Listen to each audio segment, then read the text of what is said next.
எனக்கு இந்த லோக்கல் பாலிட்டிக்ஸ்லாம் விருப்பமே இல்லை தலைவா. நமக்கு ஒன்லி டெல்லி பாலிட்டிக்ஸ் தான். இங்கே உள்ளூர் உள்ள செட்டே ஆகாது அப்படின்ற மாதிரி ஒருத்தர் பேசியிருக்காரு. பேசினது யார்? தமிழ்நாடு காங்கிரஸ் கமிட்டியை சார்ந்த திருநாவுக்கரசு அவர்கள்.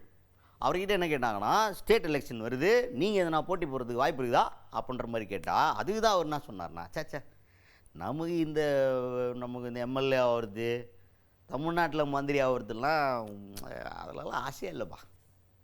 நமக்கு எம்பியாக வேணால் ஆகலாம், எம்பி ஆகிட்டு டெல்லி பக்கம் போயிட வேண்டியதுதான், நமக்கு இந்த தமிழ்நாடு கிளைமேட்டே செட் ஆகல அப்படின்ற லெவலுக்கு பேசியிருக்காரு திருநாவுக்கரசு அவர்கள். எந்த அளவுக்கு அப்படின்னா, மந்திரி ஆகிறது கூட இருந்தாச்சு, 10 வருஷம் மந்திரியாக இருந்து பார்த்தாச்சு, அதிலெல்லாம் ஒரு விருப்பமே இல்லை.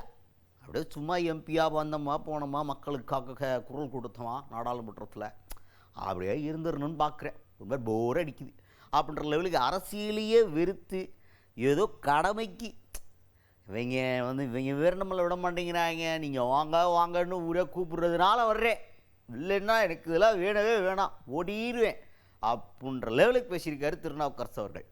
ஆனால் ஒரு ஃபேமிலியில் அவங்க மகனுக்கு இப்போ எம்எல்ஏ சீட்டு கன்ஃபார்ம் ஆயிடுச்சு. அவ்வளோதான். எனக்கு அது மாதிரி இஷ்டம் இல்லை. என்ன, எனக்கு எம்எல்ஏ ஆணுங்கிறது இஷ்டம்லாம் கிடையாது. ஈவன் சொல்ல போனால் தமிழ்நாட்டில் மந்திரி ஆணுங்கிற இஷ்டம் கூட கிடையாது. புரியுதா? எம்எல்ஏ ஆசையும் கிடையாது, மந்திரி ஆசையும் கிடையாது. பற்றி எம்ஜிஆர்ட்டே மந்திரியாக இருந்தாச்சு 10 வருஷம், வாஜ்பாயிட்ட மந்திரியாக இருந்தாச்சு.